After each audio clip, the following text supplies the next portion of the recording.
All right, well here we are Monday, and we have one of our 1-ton JLs back in the shop, and we are trying out a new rock slider on this one.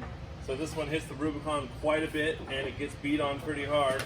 So we're trying out the new Genright frame-mounted rock sliders.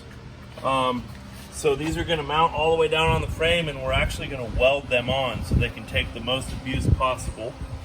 And then right back here, you can see with our long arm kit, you have to get to the upper link bolt, so we real quick weld in a piece of quarter wall, 2-inch quarter wall there.